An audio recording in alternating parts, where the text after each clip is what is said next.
ஓம் தத்புருஷாய வித்மகே வக்ரதுண்டாய தீமகி தன்னோ தந்தி பிரச்சோதயாத். ஓம் ஆதித்யாயஷ சோமாய மங்களாய புதாயஷ குரு சுக்கர சனியப்யட்ச ராகவ கேதவ நமக. உலகெங்கும் வாழும் புது யுகம் உறவுகளுக்கு ராஜயோக அன்பு வணக்கம். நிகழ்ச்சியை பார்த்துக்கிட்டு இருக்கிற உங்களுக்கு குலதெய்வ ஆசையும் நவகிரக அனுகிரகமும் முழுமையாக கிடைக்க வேண்டிய பிரார்த்தனையோடு உங்கள் ராஜயோகம் டாக்டர் கே ராம். ஏஸ்ட்ரோ 360 நிகழ்ச்சியில் இன்றைக்கி நம்ம பார்க்க போகிறது திருமண பொருத்தங்களில் 9வது பொருத்தமாக கொடுக்கப்பட்டுள்ள ரஜ்ஜு பொருத்தம். அப்படிங்கிற சிறப்பு என்ன, ரஜ்ஜு பொருத்தம் எதற்காக பார்க்குறோம், ரஜ்ஜு பொருத்தம் இல்லாவிட்டால் திருமண வாழ்க்கையில் எந்த மாதிரியான பாதிப்பு ஏற்படுது அப்படிங்கிற விஷயத்தை விளக்கமாக பார்க்கலாம். அந்த வகையில் ரஜ்ஜு பொருத்தம் அப்படிங்கிறது, ரஜ்ஜு பொருத்தத்தினுடைய உண்மையான அர்த்தம் எடுத்துக்கிட்டோம் அப்படின்னா மாங்கல்ய பொருத்தம் அப்படிங்கிறது. கிராமப்புறங்களில் சொல்லுவாங்க சரடு பொருத்தம்னு சொல்லுவாங்க, அதே மாதிரி தாலி பொருத்தம்னு சொல்லுவாங்க.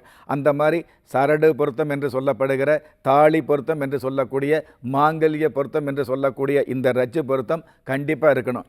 திருமண பொருத்தம் 12 பொருத்தங்களில் மற்ற பொருத்தங்களை விட முக்கியமானதாகவும் அதிமுக்கியமானதாகவும் இந்த ரஜ்ஜு பொருத்தம் கொடுக்கப்பட்டிருக்குது.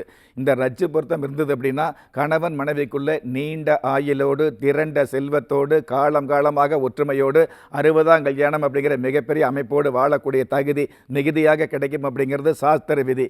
அந்த வகையில் இந்த ரஜ்ஜு பொருத்தம் அப்படிங்கிறது பெண்களை பொறுத்தளவுக்கு ரஜ்ஜு பொருத்தம் அப்படிங்கிறது முழுக்க முழுக்க மாங்கல்யம், அதாவது கணவருடைய ஆயுள் சம்மந்தப்பட்டது, கணவருக்கு இருக்கக்கூடிய நோய் நொடி சம்மந்தப்பட்டது, கணவரோடு சம்மந்தப்பட்ட விஷயங்களில் வருங்காலத்தில் எந்த மாதிரியான வசதி வாய்ப்புகள் கிடைக்கும் அப்படிங்கிற விஷயத்தை தெரிஞ்சுக்கிறது. அதே மாதிரி பெண்ணுக்கு கிடைக்கக்கூடிய கௌரவம் சம்மந்தப்பட்டது, களங்கம் இல்லாத குடும்ப வாழ்க்கையில் கௌரவம் எந்த அளவுக்கு கிடைக்கும் அப்படிங்கிற விஷயத்தை உருவத்தோடு தெரிந்து கொள்ள மிகப்பெரிய பருவமாக கொடுக்கப்பட்டிருக்கக்கூடிய விஷயம்தான் இந்த திருமண பொருத்தத்தில் ரஜ்ஜு பொருத்தம். இந்த ரஜ்ஜு பொருத்தம் இருந்தது அப்படின்னா கண்டிப்பாக, அதாவது மற்ற 12 பொருத்தங்களை விட திரும்பவும் சொல்கிறேன், ரஜ்ஜு பொருத்தம் அப்படிங்கிறது மிக மிக முக்கியமானதாக கொடுக்கப்பட்டிருக்குது.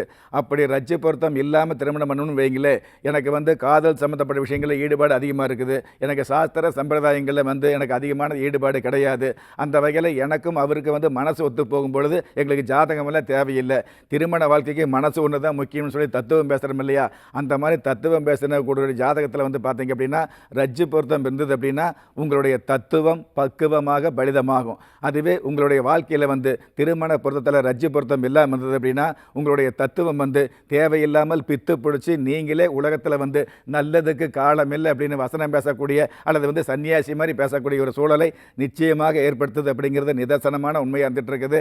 வயசு பருவத்தில் பருவ வயதில் எந்த உருவத்தை பார்த்தாலும் நம்ம மதிக்கக்கூடிய அல்லது அழகாக தெரியக்கூடிய மிகப்பெரிய அமைப்பு இருக்கும். ஓடுகிற பாம்பை மிதிக்கிற வயசில் உங்களுக்கு வரக்கூடிய கஷ்ட நஷ்டங்களுக்கு ஒரு பயமோ அல்லது வேறு வகையான ஒரு எண்ணங்களோ இருந்துகிட்டு இருக்காது.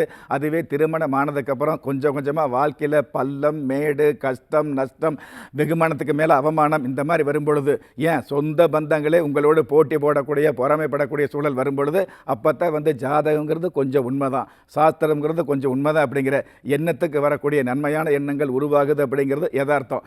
அந்த வகையில் ரஜ்ஜு பொருத்தம் இல்லாமல் திருமணம் பண்ணும் பொழுது என்னாகும், அதாவது கணவருடைய ஆயுள் சம்பந்தப்பட்ட விஷயங்களில் மனைவியுடைய மாங்கல்ய பொருத்தம் என்று சொல்லக்கூடிய இந்த சரடு பொருத்தம் என்று சொல்லக்கூடிய ரஜ்ஜு பொருத்தம் இல்லாமல் இருந்தது அப்படின்னா கணவருக்கு ஆயுள் பாதிப்பு ஏற்படக்கூடியது, கணவருக்கு ஏதாவது கண்டம் ஏற்படக்கூடியது, அல்லது கணவருக்கு தீராத நோய் நொடி ஏற்படக்கூடியது, கணவருக்கே தெரியாமல் அவருடைய உடலில் மறைமுகமான நோய் இருக்கக்கூடிய சூழலை கண்டுகொள்ளக்கூடிய மிகப்பெரிய அமைப்பு தான் இந்த மாதிரியான இந்த ரஜ்ஜு பொருத்தம் அப்படிங்கிறது. இந்த ரஜ்ஜு பொருத்தம் இருந்தது அப்படின்னா கணவருக்கு கண்டிப்பாக மரணம் ஏற்படும் அப்படின்னு நினைக்க வேண்டாம். அதாவது கணவருடைய ஜாதகத்தில், அதாவது 2 பேருடைய ஜாதகப்படி ரஜ்ஜு பொருத்தம் இல்லாமல் இருந்தது அப்படின்னா கணவருக்கு கண்டிப்பாக உயிருக்கு ஆபத்துன்னு எடுக்க முடியாது. கணவருடைய ஜாதகத்தில் ரஜ்ஜு பொருத்தம் இல்லாமல் இருந்தால் கூட ஆயுள் காரகன் சனி பகவானோ அல்லது ஆயுள் பாவமோ பாதிக்கப்படாமல் வலிமையாக இருந்துன்னு வைங்களே, அந்த கணவருக்கு ரஜ்ஜு பொருத்தம் இல்லாமல் இருந்தால் கூட அதாவது உயிர் பாதிப்பு ஏற்படாது. ரஜ்ஜு பொருத்தம் இல்லாவிட்டால் கூட உயிர் பாதிப்பு ஏற்படாதுங்கிறது எந்த அளவுக்கு உண்மையோ, ஆனால் அதைவிட உண்மை ரஜ்ஜு பொருத்தம் இல்லாமல் இருந்தால் உயிருக்கு பங்கம் கொடுக்காமல் இருந்தால் கூட உயிரோடு இருந்தும் இருவரும் ஒற்றுமையோடு குடும்ப வாழ்க்கையை நடத்த முடியாது, தேவையில்லாத நோய் நொடிகள் இருந்துகிட்டு இருக்கும். அதையும் மீறி நான் வாழ்க்கையில் வாழ்ந்து காட்டுவேன் அப்படின்னு வசனம் பேசினால் கூட இருவருக்குள்ள தேவையில்லாத பிரிவு அப்படிங்கிறது நிச்சயமாக வந்துட்டு இருக்கும். காதல் பண்ணக்கூடிய காலங்களில் பரிவு அப்படிங்கிறது மிகப்பெரிய தாண்டவம் ஆடிட்டு இருக்கும். ஆனால் இந்த ரஜ்ஜு பொருத்தம் இல்லாமல் இருந்தது அப்படின்னா திருமணத்துக்கு அப்புறம் தேவையில்லாத பிரிவு அப்படிங்கிற விஷயம்தான் அதிகமான ஒரு அதிகாரத்தை செலுத்தும் அப்படிங்கிற விஷயத்தை பணிவோடு சொல்ல கடமைப்பட்டிருக்கிறேன். இந்த மாதிரி ரஜ்ஜு பொருத்தம் சம்மந்தப்பட்ட விஷயங்களை பார்த்து திருமணம் பண்ணணும்.